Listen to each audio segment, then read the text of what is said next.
It was only half stock, I must admit. But this year we've got twice half as much grass again. I've had about 5,000 acres of the country pulled.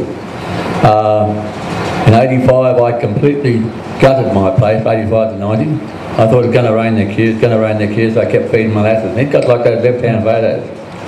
But now I've got a lot of my country looking like a right-hand photo with only yes average rainfall.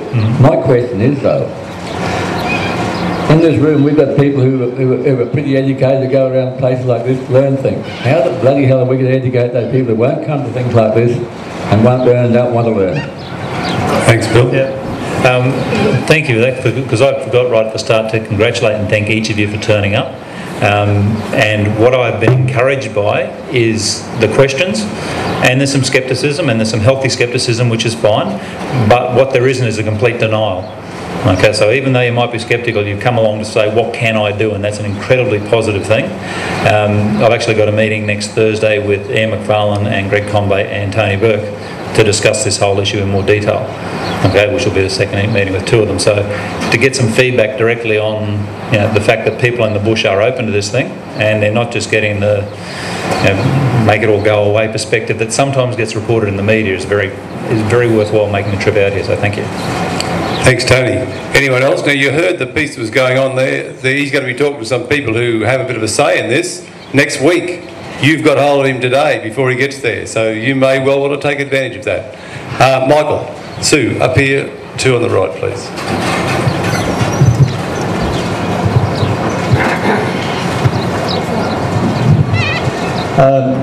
I just don't quite know how to frame this question. It hasn't been really touched on by the other speakers. You've touched on it, but not long enough for me kind of absorb exactly what you're saying. I guess other people might have missed out too. It's to do with carbon in trees and carbons in grasses. Now, in our area in this catchment, for an argument's sake, we've got the desert uplands, scattered open savanna forest, and then we've got the downs country. Now, we've heard people say that we shouldn't cut down any trees and all this sort of thing, but once you get over a certain number of trees, it has an effect on the amount of available moisture for not only trees but grasses once you get over so many per hectare. Well, I've always wondered and always maintained that a good healthy pasture probably stores more carbon than a forest that in our particular eucalypt and although I might have been in the timber industry for quite a long time and had a big interest in it, but you obviously have more knowledge than I do, possibly in carbon storages. But trees, once they get, particularly our eucalypts in this country on the desert uplands, get to a stage where they tend to die off and emit carbons, and that tree is basically a negative effect. Whereas I believe, and I hopefully might be able to explain to us further, on these open grasslands or where we've got improved pastures with less trees, that we may be actually doing a better job of storing carbons than if we had these woody weeds or half-dead native timbers. Could you comment and sort of clarify that a little bit, please? Okay. I think a healthy, well-managed perennial pasture can contain more carbon per hectare than a tropical rainforest. Okay, that's fine. So you start to work back, and that's like the extremes. That's tropical rainforest has a lot more carbon per hectare than the country around here. And within reason, like my sort of simplistic explanation of it, if you think about slash and burn agriculture, okay, when they come through and they chop down the rainforest, okay, there's a massive amount of nutrients and material and stuff there. It's high rainfall, and 3 to 4 years later they've got to move on and chop down another bit. They're going to move on and chop down another bit. So the carbon that's there, most of it, is above ground. Okay, with a pasture, a perennial pasture, you think about the big perennial pastures. You've got the Darling Downs, the Liverpool Plains, you've got the Great Plains in the US. We've been ploughing and beating the hell out of them for 150 years, and they keep going.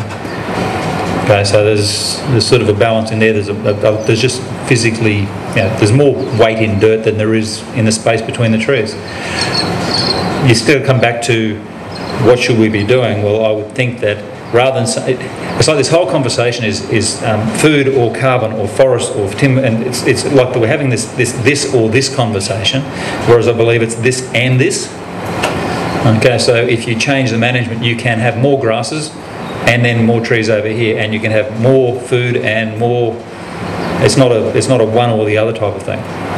So that, the grasslands that are there yet functioning well, the cycle time is quicker, they can start to build the carbon quicker, definitely. Thanks, Tony. It's a balance between the two. Okay? And this is the reality, is people get excited about forest in Australia and you tell people in the bush, in the city, there's some parts of Australia you just won't grow a tree no matter how hard you try, like the big cracking clays, or if it's 6-inch rainfall or 12-inch rainfall, it's not going to really grow a big forest. But they have in their headspace it should all look like the Daintree. Yep. Well, the Daintree looks like the Daintree. Yep. Thanks, Tony. Is your microphone out somewhere, Colleen? Oh, Peter, thank you. That's the last one, and we'll have a break then. Tony, just on with the Department of Climate Change, when it sort of first kicked off, was reluctant to talk about soil carbon. The argument they were saying there was sort of labile carbon was the term they used, that it could be lost too easily. Is that view changing now? Or? Fascinating bit on that was that in 1997 the CSIRO Biosphere Working Group put together a report, Jan Skemset and a few other guys, that was the pre-Kyoto submission. CSIRO formed a position that Australia should call for the inclusion of soil carbon because the capacity of Australia's degraded soils to sequester carbon was so great that Australia should be in favour of it. That was a CSIRO Working Group paper in 1997. We then had a decade where under the previous government we shouldn't include soil carbon because Australia's soils are too degraded and too old. So they were so degraded and old they had capacity to store so much, and then they were too degraded and too old. It was still exactly the same soil. And so it was a policy position, not a scientific position.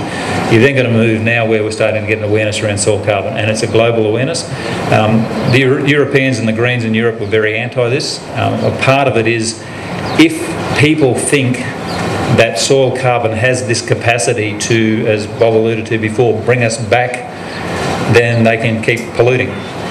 So you can see a reason. I mean, if you think you get off scot-free by, let's just encourage the farmers over here, and then I keep polluting over here, it doesn't actually achieve the purpose. Okay, so in the current situation, you've got an awareness around soil carbon. In fact, you see there's some conversations around, oh, it's too variable, too labile, we've got a drought, we've got a fire, we've got a flood, we've got all these sorts of things. Fascinating thing in the green paper. So before the carbon pollution reduction scheme came out, they have a process, they have a green paper, then a white paper. And the green paper on page 121 was one of the most interesting graphs I've ever seen, which is, everyone's been telling us that it's too hard to measure the fluxes in Australia's soils and forests, and that it's just too hard, you can't measure it, and it's too variable. So here was this graph on page 121, and it was Australia's emissions under sort of the Kyoto Protocol emissions, and it was this nice straight line showing what our increase in emissions was. Okay, there was another little line on there which was Australia's emissions if we included Article 3.4 activities, and Article 3.4 is land use, change and forestry.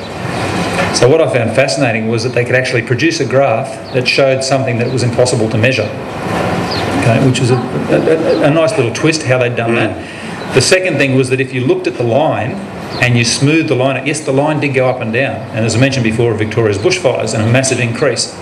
This year there's a massive increase, but next year when the forest regrows, it sucks back down again. Okay, so this graph, actually, when you look at the line, you could see it, and if you smooth the line out, it was pretty much following the other line. And the reason for that is quite obvious, is that Article 3.4, land use, change and forestry, in the absence of wide-scale land clearing, is a natural cyclical process. So a bushfire, the whole country doesn't burn at the same time, and the bit that burns regrows next year. So that's the awareness that's starting to come through now. That was a report that was in there. It wasn't in the white paper and it wasn't in the final version, but it was in there, and that was produced by the Department of Climate Change. Thanks, Tony. Now, I'm going to say thank you all for the moment, because we've got a 10-minute break. This is where you sort of get out of your chair and sort of get stretched around for the last presentation and for the final panel session. It's just 10 minutes. There's tea and coffee still out there if you did want that. You don't have to leave the room if you don't want to, but we'll just be getting ready.